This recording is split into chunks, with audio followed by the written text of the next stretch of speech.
Magandang umaga po sa ating lahat mga kabayan. Nandito pa rin po tayo, hindi pa rin po tayo natatapos dito sa kabundukan. Sinusuyod pa rin po natin mga kabayan. Nandito na tayo, sabi ko may nakita akong bahay dyan sa itaas. No? Kaya tara, bago tayo pupunta sa iba, no, ay puntahan natin, akyatin natin yung bahay na nasa itaas. Kaya ito po, madalas ang ginagawa natin, akyat baba sa kabundukan para makita natin yung mga kababayan natin na nangangailangan ng pagmamahal. So ngayon, umaga pa lang, ito, umpisa na. Akyat na tayo mga kababayan, kailangan matibay ang tuhod mo. No, kasi pag palyado tuhod mo, hindi mo talaga ito kaya mga kababayan. Oh, gabi. Wow. Puno ng papaya. Ayan.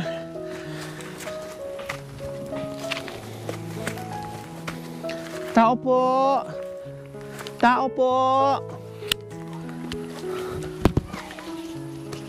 Mukhang matapang yung may-ari. Ano po yun? Wow, may tao pala. Hello.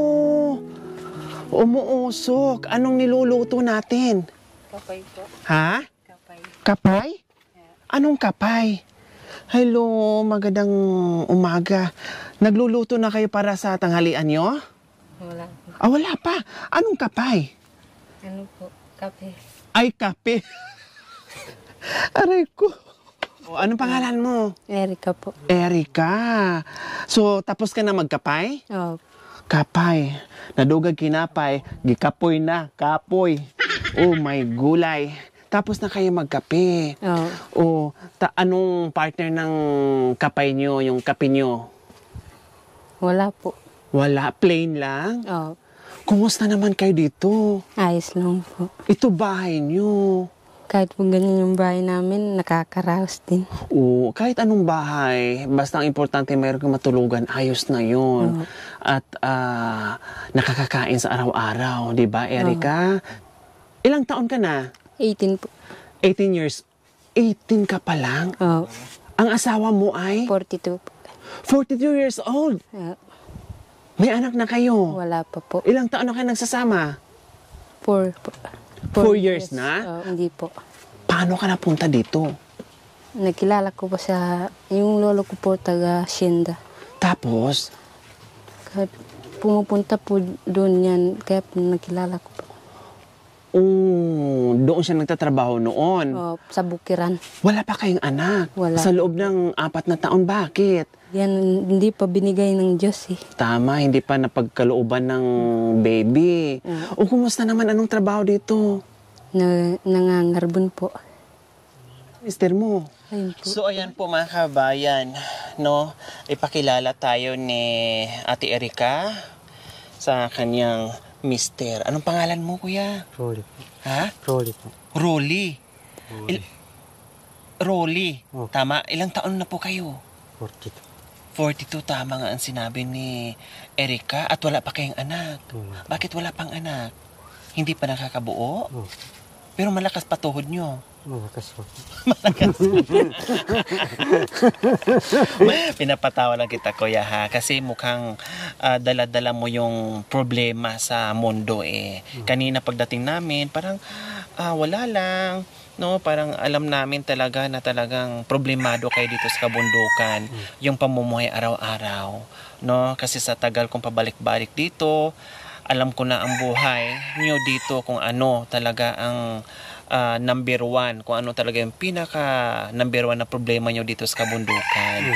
Unang-una, yung pamumuhay nyo, no, yung kalakal nyo na kunti lang ang kinikita, pero nandyan pa rin, hindi kayo nagsawa at nandoon pa rin yung kasipagan nyo, no? So, ang asawa mo ay 18 years old, si Erika. Si Erika ay tama. Hindi siya Aita. Paano nyo nasusuyo o paano nyo napamahal si Erika at bukod doon sa unat siya, bata, paano nyo napamahal? Paano nyo niligawan o paano kayo nagustuhan ni Erika? Doon po sa baba. Niligawan ko po doon. Tapos, syempre, nagpaalam pa rin sa mga magulang niya. Kasi nung time na yun, 18 lang siya ngayon, tama Erika? Nung time na yun, kung 4 na taon na kayo nagsasama, 14 years old lang siya noon? Tama. Kasi 4 years kayo nagsasama, tama? So 14 years old lang siya noon, nagsama na kayo. Kasi po wala pong pinakita ng masama sa akin. Oo. Ibig sabihin mabait siya sa iyo. Nung niligawan kayo, sinagot mo. Oh. Tapos nagsama na kayo kaagad. Bakit napaaga yung pag-asawa mo? Kasi po wala na yung magulang ko, lalaki. Oo. Nawala man yung magulang ko po, hindi ko po nakita. Na lalaki. Pumayag din si mama mo na sa murang edad, 14 anyos, na asawahin ka ni kuya? Pumayag po siya. Kumusta man yung pagsasama niyo ni kuya? Ayos lang. Ayos lang. Kuya Rolly, ano po ang ginagawa niyo dito sa kabundukan? Namumuso po. Namumuso, tapos Pag nagtatanim na po mga gado. yung nadaanan ko kanina, itong mga papaya, mga gabi, sa inyo yon, pananim nyo. Pati po yung saging. Yung nandito. Oh. Paano yung pang-araw-araw na, siyempre pagkain nyo, siyempre pag nagtanim kayo, hindi naman araw-araw nag-harvest, araw-araw nagbubunga. Namumuso ka lang po. Aakyat na naman sa kabundukan. Ngayon, wala kayong kuha, hindi kayo umakyat doon. Kanina po. Anong oras kayo umalis ng bahay? Mga alasis. Alas 6 ng umaga. Marami kayong nakuha? Opo, ayun po. Yung kalahati sa Ay. mga 200 lang po yun.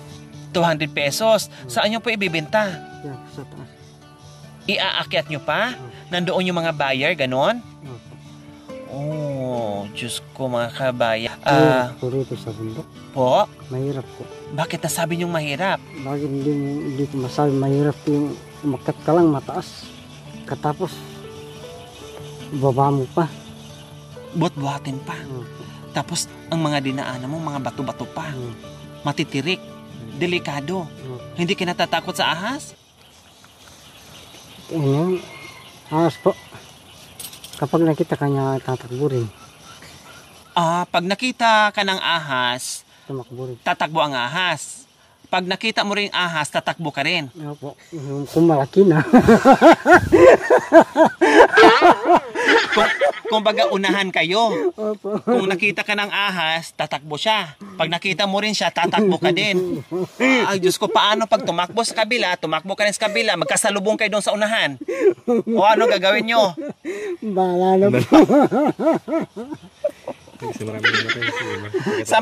Siyempre mga kabayan, may pagkakataon na ganyan sa lawak-lawak ng kabundukan dito. Sabi niya, tatakbo rin yung ahas. Pag nakita siya, tatakbo din siya. Pag nakita niya, bandang unahan, nagkasalubong silang dalawa kasi tarantan na rin yung ahas, tarantan na rin siya. Nako, bahala na daw kung anong mangyayari. Siguro, pagkakataon na yun, kailangan maglaban na silang dalawa, matibay sa kanilang dalawa. No? Opo. Kuya. Oh. So ayan po mga kabayan, no, nakita naman talaga natin yung kanilang tirahan, yung kanilang bahay. Sabi nga kanina ni Ate Erika, kahit ganito lang yung buhay nila, ayos lang daw yung pamumuhay nila dito. Ayan, no, nilagyan na ng mga kahoy, dinagana na lang para hindi liparin ng hangin kung may bagyo. No, ayan, halos wala na. Akala mo nga, inabandon na tong wala nakatira ito abandoned house, abandoned kubo, no? Pero may tao pa pala kasi pati yung itaas ng bubong nila, no? Ay may may damo na, no? At ito po ang nakapaligid.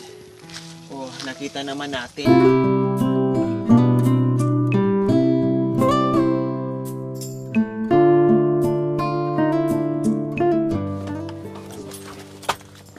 Ayan, Kuya Rolly and Ate Erika, meron na kayong bigas, assorted groceries, at isang tray na itlog. Hindi lang yan, meron pang cash. Maraming salamat. Maraming salamat. Maraming po salamat sa binigay niyo pong biyaya sa amin. Maraming salamat po sa binigay niyo ng biyaya po sa amin. Ayan, walang anuman, no, sa abot ng aming makakaya na kahit papaano, hindi mapapagod yung buong team sa akyat baba dito sa lugar nyo na kahit papaano ay makapagbigay kami ng pagmamahal, no? Kuya Rolly and Ate Rica. So ayan po mga kabayan, maraming salamat. Meron naman po tayong napasaya sa umagang ito, no? Isa na namang pamilya na naabutan natin ng pagmamahal. Kaya maraming salamat po sa walang sawang pagmamahal. Sir Jace M. ng Rabi KSA, shout out din kay Ma'am Kat, and Sir Albert ng Rabi KSA Saudi Arabia. Maraming salamat po sa inyong ginito ang puso. Nawa ipagpalain po tayo ng Panginoong Diyos araw-araw. Nawa ibigyan po tayo ng kalakasan ng katawan sa araw-araw. Nawa ibigyan po tayo ng mahabang buhay kung sa ganun, marami pa tayong matulungan na gaya nila. So mga kabayan, huwag niyo pong kalimutan, pakishare, subscribe sa aking YouTube channel, Lori Aquino Talita. Maraming salamat po. God bless us all. Bye, Kuya Rolly and Ate Rica. Magsaing na kayo para mamayang tanghalian nyo, ha? Maraming po salamat. Bye-bye.